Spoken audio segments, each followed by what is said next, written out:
Alors aujourd'hui, je vais vous présenter les massues et je me doute bien que vous n'avez pas toutes des massues chez vous. Donc c'est pour ça qu'on va commencer par un tuto comment créer ses propres massues avant de manipuler. Pour commencer, il vous faudra 3 paires de chaussettes. De grandes chaussettes, que ce soit de rugby, d'équitation, de foot, de montagne, ce que vous voulez. Vous prenez la première paire et vous faites une boule, c'est-à-dire que vous la pliez.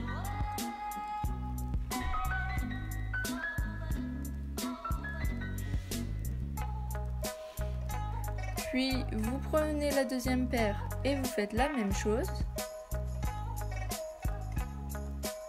Ensuite, on va prendre une des paires et l'introduire dans la chaussette qui reste.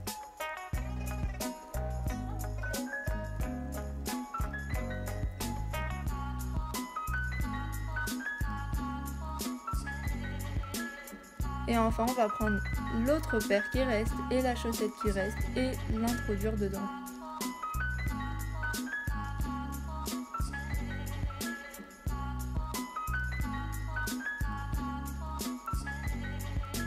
Pour finir, il vous reste plus qu'à faire des nœuds à chaque bout pour faire comme la boule de la massue.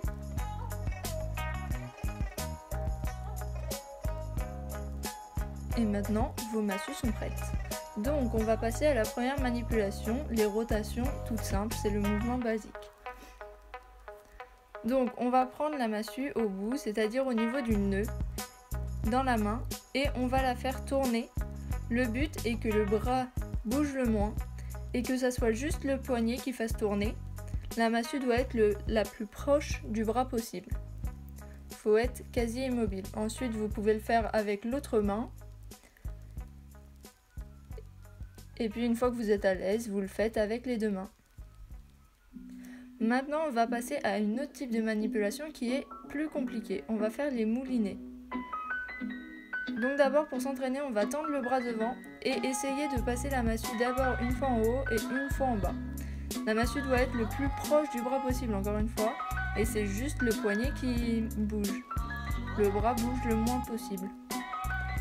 On le fait ensuite avec la deuxième main. Souvent, on a une main plus facile que l'autre. Et puis, on lie les deux mains au niveau des poignets et on n'a plus qu'à faire tourner les deux mains en quinconce un petit peu.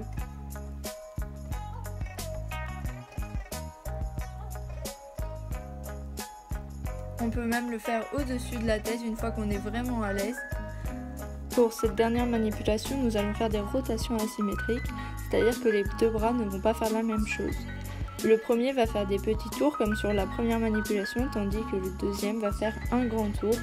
Le but étant de désynchroniser les deux bras.